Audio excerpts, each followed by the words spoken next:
A virus capable of bringing the dead back to life has swept across the globe, and bloodthirsty zombies have replaced humans as the dominant force on Earth.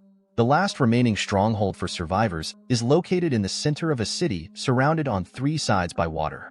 But even in a world overrun by zombies, the class system still exists. The wealthy, led by Kaufman, live in a luxury skyscraper in the heart of the city, enjoying the same lavish lifestyle they had before the disaster. On the other hand, the poor, with no money or power, live in the slums outside the skyscraper, struggling to survive, often without enough food. There's also a special mercenary team that works to provide for the survivors. They frequently venture out into the dangerous world beyond the city walls to gather supplies.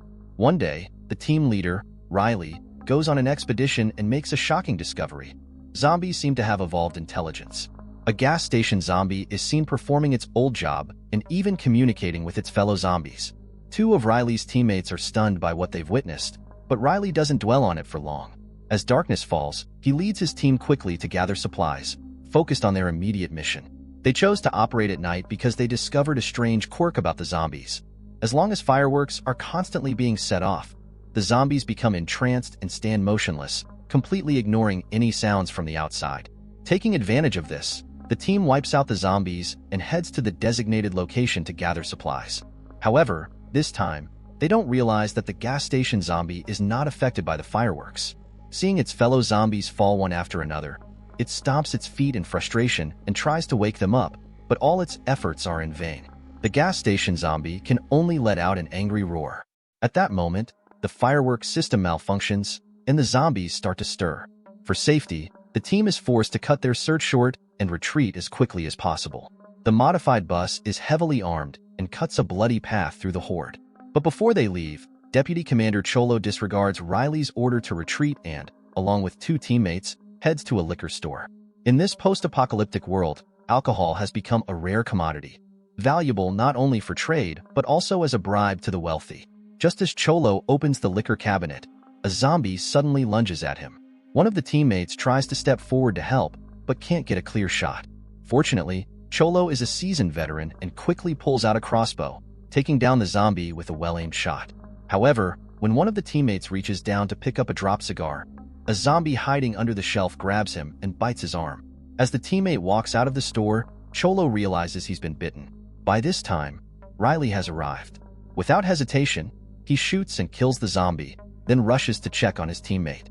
Not wanting to turn into a zombie, the teammate makes the painful decision to end his own life, sacrificing himself to avoid becoming one of the undead. With the loss of another team member, the team wraps up their search mission for the night. During their retreat, a few of the reckless members take the opportunity to taunt the zombies. The gas station zombie doesn't let them get away with it, quickly snatching one of their guns. As the team leaves, the gas station zombie lets out an angry roar. It's now fully evolved into the leader of the horde, and with the zombies following closely behind, it's clear that it's coming after the humans. Although the team managed to gather plenty of supplies on this trip, Cholo's reckless actions cost them a teammate and almost got them all killed. Riley scolded him harshly, but Cholo didn't seem to care. His only goal was to escape the poverty of the slums and live like the wealthy, moving into the secure, elite tower at the heart of the safe zone. However, when he finally managed to get his hands on some rare wine and took it to Kaufman, the man responsible for building the safe zone, hoping to impress him, it didn't go as he expected. Kaufman barely acknowledged Cholo's efforts, and despite his hard work, he was told that his name wasn't on the list to move into the tower. Hearing this, Cholo was immediately filled with rage. But Kaufman didn't care and called in security to throw him out. The two men parted ways on bad terms. Wanting to make sure Cholo wouldn't be a problem in the future, Kaufman ordered the security guards to make sure Cholo didn't leave the building safely. But Cholo, being a seasoned survivor, quickly turned the tables and killed the guards. Meanwhile, Riley took Charlie to an entertainment venue where, in a twisted turn of events, even zombies were used as entertainment. They threw an unarmed girl into an octagonal cage to fight a zombie. Riley, being the compassionate person he is, couldn't stand the sight and immediately shot the zombie, causing chaos to erupt in the arena. Chihuahua, the manager of the venue, saw the commotion and aimed his gun at Charlie. However, in his panic, he accidentally shot an innocent bystander who was trying to flee. What Chihuahua didn't realize was that he had just crossed the wrong people. As a sharpshooter, Charlie made a signature move and took out Chihuahua with a single shot in the midst of the chaos. With that, they managed to rescue Slack, but their success came at a cost. They were captured by the security forces and thrown into prison. The reason for their arrest was simple. Chihuahua's boss was Kaufman, and Kaufman wouldn't tolerate anyone causing trouble in his profitable operations. Slack, once a soldier, had been reduced to a tool for Kaufman's profits, her striking appearance exploited for the sake of entertainment. At this moment, no one knew that the zombie leader had arrived at the outskirts of the safe zone, leading a horde of zombies. Under its command, the other zombies seemed to have evolved as well. One zombie, wielding a kitchen knife, easily hacked through the barrier walls. The zombie leader moved closer to inspect, but was startled by its own kind. It turned out that they had stumbled upon a human shooting range where zombies were used for target practice. This enraged the zombie leader. Meanwhile, Cholo, having made an enemy of Kaufman and forced to leave the safe zone, returned to the outskirts with some of his companions. As they approached the watchtower, a soldier stationed high up suddenly heard strange noises.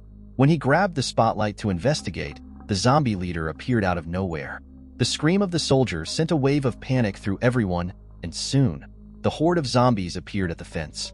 The zombies, working together, pushed through the fence despite the intense gunfire, and within moments, they overran the outpost. Soldiers were quickly overwhelmed and knocked to the ground. In that moment, instead of resisting, Cholo seized the chaos and quickly escaped in the armored vehicle. The zombie leader, witnessing this, unintentionally triggered the rifle in its hands and instantly realized what was happening. It immediately opened fire on the armored vehicle. Though it couldn't stop the vehicle, the zombie leader wouldn't stop there. Its ultimate goal was the people in the safe zone. As Cholo fled, he immediately called Kaufman, threatening to destroy the center building with the armored vehicle unless Kaufman handed over $5 million. Kaufman, obsessed with money, refused to back down. He ordered his men to release Riley from the prison cell and instructed him to capture Cholo and bring back the armored vehicle. Although Riley didn't want to take orders from Kaufman, he had no choice but to agree, knowing that the safety of the civilians in the safe zone was at stake. However, Kaufman clearly didn't trust Riley. He sent 3 soldiers along with him, ostensibly to help complete the mission, but in reality, they were there to keep an eye on Riley. Soon, the group made their way through a tunnel to the outpost that had just been attacked. As they were getting ready to leave in a vehicle, one of the soldiers was suddenly bitten by a zombie. After taking care of the zombie, they hurriedly set off. To prevent the soldier from turning, Slack shot him on the spot. The remaining members of the group pressed on toward the designated meeting point. Meanwhile, a large number of zombies had gathered by the river. If they could cross the river, they would be right at the safe zone. The zombie leader decisively jumped into the water.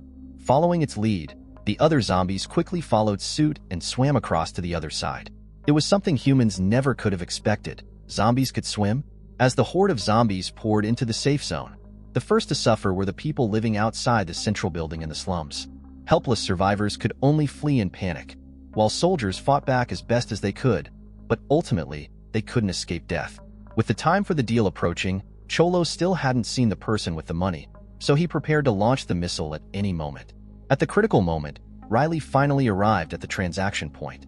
Cholo, knowing that Riley was sent by Kaufman, wasted no time and immediately restrained both of them. At this moment, Cholo finally realized that Kaufman never intended to pay. Furious, he decided to launch the missile right away. Riley tried to reason with Cholo, urging him to stop his reckless actions, especially since there were many innocent survivors in the safe zone. But Cholo was determined to go through with it. However, when he pressed the button, the missile didn't launch. It turned out that Riley had used a remote control to disable the weapon system, and the armored vehicle was something Riley had designed himself. Naturally, he knew every inch of it. Enraged, Cholo grabbed Riley and started beating him, but Riley managed to kick him off the vehicle. With Charlie's help, Riley successfully took control of the armored vehicle. But when he turned to look at the city, he saw the safe zone engulfed in flames. A sense of dread washed over him as he realized the situation had gone terribly wrong.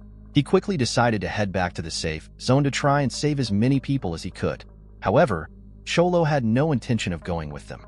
Instead, he planned to take one of his men and head off to other places. But just as Riley and the others had left, Cholo was unexpectedly bitten by a zombie that appeared out of nowhere. Although he managed to kill the zombie, his fate was already sealed. Rather than turning into one of them, he decided it was better to seek revenge on Kaufman before his transformation was complete. After his man dropped him off at a watchtower, he left Cholo alone. Meanwhile, the zombies in the safe zone continued their rampage. After overrunning the slums, they picked up any tools they could find and made their way to the center building. There, they began hammering relentlessly at the tempered glass. In the blink of an eye, they broke through the last line of defense, and even the wealthy residents couldn't escape the zombie assault. Within moments, the center building became a hell on earth. Kaufman, who was trying to flee, had just reached the first floor when he was met with a horrifying sight. He opened fire on the zombie leader, emptying his entire magazine, but the bullets had no effect. Instead, he only succeeded in enraging the creature. As soon as the two of them arrived in the underground parking lot, ready to escape, the zombie leader caught up with them. The assistant, seeing the danger, immediately bolted, leaving Kaufman trapped in the car by himself. The zombie leader, unable to open the car door, picked up a nearby fuel pump and smashed the front windshield, pouring gasoline into the car. Then, it left the garage. Confused and frantic, Kaufman quickly got out of the car, grabbing 2 bags of money, ready to continue his escape. But just then, a zombie appeared behind him. Kaufman turned around and found himself face to face with the fully mutated Cholo. Zombie Cholo lunged at him without hesitation. Just when they were struggling together, the zombie leader came back, this time with a Molotov cocktail in hand. 1 human, 1 zombie. Both perished in the fiery explosion. Under the relentless assault of the zombies, the few remaining survivors were already few and far between. They had hoped to escape the safe zone, but their path was blocked by an electrified fence. Even worse, a massive horde of zombies was quickly closing in. With nowhere to run, they could only stand and wait for their inevitable fate. At the critical moment, the sky suddenly lit up with bursts of fireworks. It was Riley and his group returning, but this time, the fireworks seemed to have no effect on the zombies. They paused for a brief moment before resuming their attack on the humans. When the armored vehicle reached the gate, they were met with a horrifying sight. Every last survivor had been turned into a zombie's feast. To end their suffering, Riley had no choice but to order the missile strike. After a massive explosion, they saw the zombie leader, followed by a horde, appearing in the distance. But despite the carnage, Riley, with his merciful heart, refrained from launching another attack. To him, the zombies weren't just mindless monsters. They were like humans, struggling to survive as well. In the end, Riley drove the armored vehicle, taking the few remaining survivors with him, as they set out on their desperate journey north, seeking refuge and a chance to survive.